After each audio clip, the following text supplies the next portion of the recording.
नमस्कार मित्रों, इम्फान IAS PCS class 10 में आपका स्वागत है। चैनल को लाइक कीजिए और सब्सक्राइब कीजिए। आज हम लोग इस वीडियो में मुगल वंश में बीच में एक शासक आते हैं जिनका कार्यकाल 1540 से 1545 मात्र 5 साल का रहा है। वे थे शेरशाह सूरी। तो आज शेरशाह सूरी जो कि सूरवंश से थे, उन्हीं से संबंधित IAS PCS तथा अन्य प्रतियोगी परीक्षाओं पर चर्चा करेंगे। तो चलिए प्रारंभ करते हैं।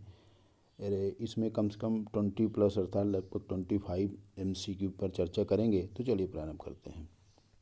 तो आज का पहला क्वेश्चन है कि शेरशाह सूरी के शासनकाल में चांदी के रुपए और तांबे के दाम में क्या संबंध थे। तो ऑप्शन में है 1:8, 1:16, 1:32, 1:64। तो इसका सही आंसर है 1:64। तो शेरशाह सूरी के शासनकाल में चांदी और तांबे के दाम में 1:64 का अनुपात था। शेरशाह सूरी ने शुद्ध चांदी के सिक्के भी जारी किए थे जिन्हें रुपया कहा जाता था, और वर्तमान में भी यह रुपया भारत में प्रचलित है। नेक्स्ट क्वेश्चन है कि कृषकों की सहायता हेतु किस मध्ययुगीन शासक ने पट्टा एवं कबूलियत की व्यवस्था प्रारंभ की थी। ऑप्शन में है अलाउद्दीन खिलजी, शेरशाह सूरी, गयासुद्दीन तुगलक या फिरोज तुगलक। तो इसका सही आंसर है शेरशाह सूरी। तो शेरशाह सूरी ने यह व्यवस्था प्रारंभ की थी। अब इसका एक्सप्लेनेशन देख लेते हैं। तो शेरशाह सूरी ने अपने शासनकाल में भू राजस्व सुधार के लिए अच्छी व्यवस्था का निर्माण कराया था और कई महत्वपूर्ण परिवर्तन भी किए। शेरशाह सूरी ने भूमि को दोबारा नपवाया, साथ ही राजस्व प्रबंधन में बिचौलियों और जमींदारों को कोई जगह नहीं दी। शेरशाह सूरी ने ही पट्टा एवं कबूलियत की शुरुआत की थी, जिसमें किसानों को मालिकाना हक देने के लिए पट्टा बांट दिया जाता था, जिसे ही कबूलियत कहा जाता था। नेक्स्ट क्वेश्चन है कि शुद्ध चांदी के रुपए का आविष्कार किसने किया था, या दूसरे प्रकार से भी पूछा गया है कि चांदी का सिक्का रुपया किसने शुरू किया। तो ऑप्शन में अकबर, शेरशाह, औरंगजेब या शाहजहां। तो इसका सही आंसर है शेरशाह सूरी ने। नेक्स्ट क्वेश्चन है कि शेरशाह सूरी का मकबरा सासाराम कहाँ अवस्थित है। तो ऑप्शन में है नई दिल्ली, उत्तर प्रदेश, बिहार या बंगाल। तो इसका सही आंसर बिहार है। तो सासाराम बिहार में स्थित है, जहाँ शेरशाह सूरी का मकबरा है। तो शेरशाह सूरी का मकबरा सासाराम बिहार में स्थित है। शेरशाह सूरी का मकबरा एक कृत्रिम या आर्टिफिशियल झील के अंदर बनाया गया है। शेरशाह सूरी सूरवंश का था। कहा जाता है शेरशाह सूरी की मृत्यु के बाद हुमायूं ने उसे उस्ताद-ए-बादशाहन कहा था। नेक्स्ट क्वेश्चन है कि मात्र एक मुट्ठी बाजरे के चक्कर में मैंने अपना साम्राज्य खो दिया होता, इस कथन को आप किस मध्ययुगीन शासन से संबद्ध करेंगे। तो ऑप्शन में अलाउद्दीन खिलजी, अकबर, शेरशाह सूरी, मोहम्मद बिन तुगलक। तो सही आंसर है शेरशाह सूरी ने। ये घटना कैसे हुई और क्यों शेरशाह सूरी ने ये शब्द कहे थे, क्योंकि शेरशाह ने के समय मालदेव के शासक जो थे, मारवाड़ के शासक मालदेव काफ़ी शक्तिशाली थे। तो उनकी शक्ति को देखकर 1543 में मारवाड़ के निकेश सुमेल गांव में गिरी सुमेल का युद्ध लड़ा गया था। मालदेव ने इसमें शेरशाह सूरी की सेना के दांत खट्टे कर दिए थे, जिससे शेरशाह सूरी का जो हौसला है वो काफ़ी पस्त हो गया था। तो हालांकि इस युद्ध में शेरशाह ने छल कपटपूर्व इसे जीत लिया, लेकिन वो इतना परेशान हुआ और इतना उसके हौसले पस्त हुए, उसी से परेशान होकर उसने ये स्टेटमेंट दिया था कि मात्र एक मुट्ठी बाजरे के चक्कर में मैंने अपना साम्राज्य खो दिया होता। नेक्स्ट क्वेश्चन है कि सीधे रैयत का मतलब किसान होता है, से माल गुजारी वसूल करने की प्रथा किसने आरंभ की थी। तो इसका सही ऑप्शन देखिए, अलाउद्दीन खिलजी, शेरशाह सूरी, फिरोज तुगलक, शिवाजी। तो इसका सही आंसर है शेरशाह सूरी। तो शेरशाह सूरी के शासनकाल में यह व्यवस्था प्रारंभ की गई कि माल गुजारी डायरेक्ट किसानों से ही वसूला जाएगा। नेक्स्ट क्वेश्चन है कि शेरशाह सूरी ने सरायों में रुकने वाले हिंदू यात्रियों को बिस्तर और भोजन उपलब्ध कराने के लिए किसे नियुक्त किया था। ऑप्शन है मुसलमानों को, अफगान मुसलमानों को, ब्राह्मणों को, निम्न जाति हिंदुओं को। तो इसका सही आंसर है ब्राह्मणों को। तो उसके शासनकाल में सड़कों पर दो कोस पर सराएं बनाई गई थी, जिसमें हिंदू यात्रियों को बिस्तर और भोजन उपलब्ध कराया जाता था और इसके लिए उसने ब्राह्मणों को नियुक्त किया था। नेक्स्ट क्वेश्चन है कि फरीद जो बाद में शेरशाह सूरी बना ने कहाँ से शिक्षा प्राप्त की थी। तो ऑप्शन में है जौनपुर, पटना, लाहौर या दिल्ली। तो इसका सही आंसर है जौनपुर से प्राप्त किया था, जो कि उत्तर प्रदेश में है। तो तारीख शेरशाही में जिक्र है कि फरीद खान अपनी सौतेली माँ के कहने पर जागीरदारी छोड़ दी थी। शेरशाह सूरी के बचपन का नाम फरीद खान था, जिसने अपनी शिक्षा जौनपुर से प्राप्त की थी। एक शेर को मारे जाने के कारण उसका नाम शेरशाह पड़ा था। नेक्स्ट क्वेश्चन है कि शेरशाह सूरी द्वारा प्रारंभ की गई भूमि कर प्रणाली में मूल्यांकन का आधार था। तो ऑप्शन में है जमीन की सही पैमाइश, जमीन की सामान्य और संभावित भूमापन, तीसरा है राजस्व अधिकारियों द्वारा मनमानी वसूली या फसल की सही पैदावार। तो इसका सही आंसर है जमीन की सही पैमाइश।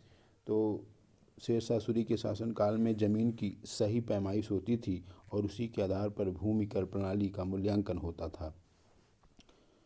नेक्स्ट क्वेश्चन है कि शेरशाह सूरी के बारे में कौन सा कथन सत्य है।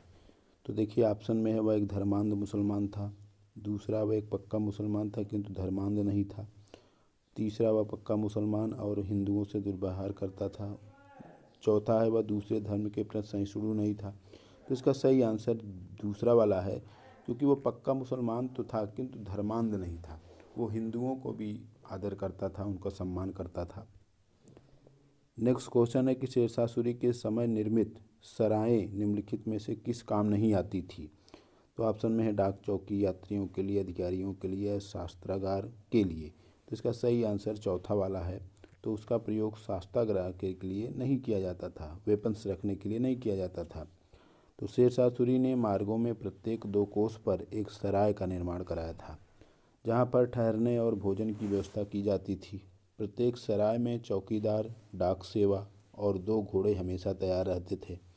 इसका प्रयोग लोगों के ठहरने और डाक चौकी के रूप में भी प्रयोग होता था। शेरशाह ने इस प्रकार लगभग 1700 सरायों का निर्माण कराया था।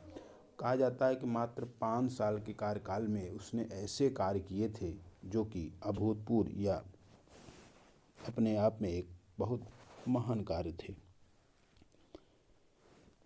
नेक्स्ट क्वेश्चन है कि निम्नलिखित में से किस स्मारक का निर्माण शेरशाह सूरी ने कराया था। तो ऑप्शन में है दिल्ली का किला-ए-कुहना मस्जिद, जौनपुर की अटाला मस्जिद, गौर की बड़ा सोना मस्जिद या दिल्ली की कुव्वतुल इस्लाम मस्जिद। तो इसका सही आंसर है दिल्ली का किला-ए-कुहना मस्जिद या पुराना किला कहा जाता है। तो एक्सप्लेनेशन देख लेते हैं। तो किला-ए-कुहना या पुराना किला नई दिल्ली में यमुना नदी के किनारे स्थित है। इस किले का निर्माण शेरशाह सूरी ने करवाया था। किले की 3 बड़ी दीवारें हैं और इसकी दीवारें काफ़ी विशाल है। दूसरे ऑप्शन की बात करें तो जौनपुर में जो स्थित अटाला मस्जिद है उसको 1408 में यहाँ के शासक सुल्तान इब्राहिम सरकी ने बनवाया था और बड़ा सोना मस्जिद 1526 में सुल्तान नुसरत शाह ने बनवाया था और चौथे का जो ऑप्शन है उसको कुतुबुद्दीन ऐबक ने दिल्ली में बनवाया था। नेक्स्ट क्वेश्चन है कि मेहदवी आंदोलन की अगुवाई कर रहे शेख अब्दुल्ला नियाजी और शेख अलाई का उत्पीड़न किसके शासनकाल में हुआ था। देखिए मध्य प्रदेश में पूछा गया था ये क्वेश्चन। ऑप्शन में शेरशाह सूरी, इस्लाम शाह सूरी, आदिल शाह सूरी, अब तक में से कोई नहीं। तो ये इसका सही आंसर है इस्लाम शाह सूरी। नेक्स्ट क्वेश्चन है कि शेरशाह की मृत्यु हुई। तो ऑप्शन में है आगरा में, सासाराम में, कालिंजर में, रोहतास में। तो देखिए इसमें कन्फ्यूजन मत होइएगा, ये कालिंजर में इसकी मृत्यु हुई थी, इसका मकबरा सासाराम में है। तो कालिंजर का अभियान शेरशाह का अंतिम अभियान था। कालिंजर को बुंदेलखंड की कुंजी कहा जाता था। एक धारणा है कि यह अभियान उसने एक नर्तकी को पाने के लिए किया था, जिसे राजा कीरत सिंह ने देने से इनकार कर दिया था। इसी अभियान के तहत दीवार को बारूद के गोला से उड़ाने के पश्चात एक गोला आकर शेरशाह सूरी को लगा, जिससे वह घायल हो गया और 22 मई 1545 को उसकी मृत्यु हो गई। तो उसका शासनकाल जो है 1540 से 1545 तक मात्र 5 साल रहा है। नेक्स्ट क्वेश्चन है कि शेरशाह के शासनकाल में काजी फजीलात कौन था। तो ऑप्शन में है बंगाल का काजी, अफगान साम्राज्य का प्रमुख काजी, बंगाल का प्रांतपति या उपरोक्त में से कोई नहीं। तो इसका सही आंसर है बंगाल का प्रांतपति। तो शेरशाह सूरी ने 1542 ईस्वी में बंगाल पर आक्रमण कर वहाँ के सूबेदार खिज्र खां का दमन किया और काजी फजीलात को बंगाल का सूबेदार या प्रांतपति बनाया गया था। तो काजी फजीलात जो था वो प्रांतपति था। नेक्स्ट क्वेश्चन, एक निम्नलिखित में से कौन सा कथन असत्य है? तो पहला है कि शेर को मारे जाने के कारण बहार खान लोहानी ने इसे शेर खान की उपाधि दी थी, एकदम सही है। दूसरा, 1528 में वह चंदेरी की लड़ाई में बाबर की सेना में शामिल हुआ था और 1529 में घाघरा के युद्ध में वह दूसरी तरफ चला गया था। तभी बाबर ने हुमायूं से कहा था कि आप इससे बच के रहना। तीसरा है कि फिरोज शाह तुगलक द्वारा बनवाए गए सड़क ए आजम का नाम बदलकर लॉर्ड ऑकलैंड ने जीटी रोड या ग्रांड ट्रंक रोड कर दिया था। तो देखिए, फिरोज शाह तुगलक नहीं, ये तीसरा स्टेटमेंट गलत है, क्योंकि ये भी शेरशाह सूरी ने ही बनवाया था जीटी रोड, जिसको बाद में लॉर्ड ऑकलैंड ने जीटी रोड या ग्रांड ट्रंक रोड कर दिया था। तो तीसरा वाला स्टेटमेंट इसका असत्य है। सॉरी, ये चौथा जो ऑप्शन है, मतलब तीसरा स्टेटमेंट सही, मतलब ये ऑप्शन चौथा है। नेक्स्ट क्वेश्चन है कि शेरशाह सूरी के शासनकाल में किसने आत्महत्या कर ली थी? तो ऑप्शन में है कुतुब खान, नसीरुद्दीन खान, मोहम्मद खान, गुलाब खान। तो इसका सही आंसर है कुतुब खान। तो 1530 में शेरशाह सूरी द्वारा जब रायसीना पर आक्रमण किया गया था, तब पूरन मन और उसके परिवार को इस शर्त पर समर्पण करवाया कि वह उसके परिवार को सुरक्षित जाने की अनुमति दे देगा, लेकिन धोखे से उनकी हत्या कर दी थी, जिसके कारण स्त्रियों ने जौहर कर लिया था। इस घटना को स्वयं शेरशाह ने जिहाद का नारा दिया था। इसी घटना से व्यथित होकर कुतुब खान ने आत्महत्या कर ली थी। नेक्स्ट क्वेश्चन है कि शेरशाह सूरी के बारे में कौन सा कथन सत्य है? तो पहला है कि मलिक मोहम्मद जायसी इसी के समकालीन थे, एकदम सही आंसर है ये। दूसरा, ग्रैंड ट्रंक रोड अर्थात जीटी रोड इसी ने बनवाया था, एकदम सही है। तीसरा स्टेटमेंट है कि 1540 में कन्नौज की विजय के बाद सूर वंश या द्वितीय अफगान साम्राज्य की नींव डाली थी, एकदम सही है। चौथा स्टेटमेंट है कि शेरशाह का मकबरा सासाराम बिहार में स्थित है। तो चौथा भी स्टेटमेंट है सही है, अर्थात 1, 2, 3, 4 उपरोक्त सभी स्टेटमेंट सही है। नेक्स्ट क्वेश्चन है कि शेरशाह की कृषि नीति के संबंध में कौन सा कथन सही नहीं है? तो ऑप्शन में है शेरशाह ने बोई जमीन की माप पर जोर दिया, एकदम सही है। दूसरा, शेरशाह ने विभिन्न प्रकार की फसलों पर राज्य के हिस्से के लिए दरें निर्धारित की, ये भी एकदम सही है। तीसरा, प्रत्येक किसानों द्वारा लिए जाने वाली मात्रा को पट्टा कहे जाने वाले कागज़ पर लिखवाए, ये भी स्टेटमेंट एकदम सही है। चौथा, माप जोख करने वालों की अपनी इच्छा अनुसार अपना शुल्क लेने की छूट दी गई, तो यही स्टेटमेंट गलत है। तो इसका आंसर जो है वो चौथा वाला है। नेक्स्ट क्वेश्चन है कि जरीबाना नामक कर किसने लगाया था? ऑप्शन में है हुमायूं, फिरोज शाह तुगलक, अलाउद्दीन खिलजी या शेरशाह सूरी। तो इस कर को शेरशाह सूरी ने लगाया था। तो शेरशाह सूरी के शासनकाल में किसानों को जरीबाना, जिसे सर्वेक्षण शुल्क कहते थे, और मुहासिलाना कर संग्रह शुल्क देना होता था, जिसकी दरें क्रमशः 2.5% और 5% थी। मतलब जरीबाना पर 2.5% कर और मुहासिलाना पर 5% कर देना होता था। नेक्स्ट क्वेश्चन है कि निम्नलिखित कथनों पर विचार कीजिए। तो पहला स्टेटमेंट है कि शेरशाह सूरी के द्वारा त्रिधातुवाद की एक प्रणाली की शुरुआत की, जिसे रुपया कहा जाता था। कालांतर में इन रुपयों का अनुसरण मुगल सम्राटों ने भी किया, एकदम स्टेटमेंट सही है।